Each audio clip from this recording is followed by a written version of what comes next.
Hello viewers, আসসালামু আলাইকুম। আরও একটি কনস্ট্রাকশন রিলেটেড ভিডিও নিয়ে আপনাদের সামনে আজকে আমরা এসেছি মোকশেদপুর উপজেলার কোড়ামারি গ্রামে।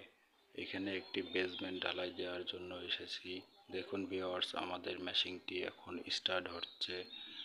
আর আমাদের মেশিনটি স্টার্ট দেওয়ার পর আমরা 6টা খোয়া, 3টি বালু, একটি সিমেন্ট দিয়ে এই মিক্সারটা তৈরি করছি।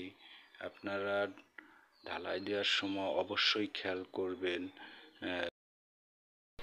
ঢালাই চলাকালীন অবস্থায় আপনারা যে বিষয়গুলো খেয়াল করবেন, কয়টি খোয়া দিচ্ছে, কয়টি সিমেন্ট দিচ্ছে, কতগুলো বালু দিচ্ছে, এই বিষয়টি আপনারা খুব খেয়াল করবেন, নজরদারি রাখবেন।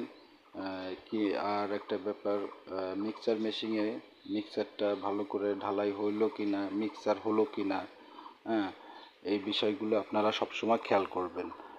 আর এই মিক্সচার যদি ভালো হয় তাহলে আপনার কংক্রিট আপনার স্ট্রং হবে, বিল্ডিংয়ের স্থায়িত্ব বেড়ে যাবে। দেখেন ভিউয়ার্স, এই যে বেসমেন্টগুলো ঢালাই হয়ে গেছে, ঢালাইয়ের পর সুন্দরভাবে তারা নেট ফিনিশিং দিয়ে দিয়েছে। বেসমেন্টে অবশ্যই ভাইব্রেটর মারতে হবে। আর কনস্ট্রাকশন সম্বন্ধে যে কোনো তথ্যর জন্য আমাদের সাথে আপনারা স্ক্রিনে দেওয়া নাম্বারে যোগাযোগ করতে পারেন, কিংবা আমাদের ফেসবুক পেজে কমেন্ট করতে পারেন। আমরা আপনাদের কমেন্টে রিপ্লাই দেব, কিংবা স্ক্রিনে দেওয়ার নাম্বারে আমাদের সাথে সরাসরি ফোনে যোগাযোগ করতে পারেন। সবাই ভালো থাকবেন। আসসালামু আলাইকুম। আজকে এই পর্যন্তই শেষ করছি।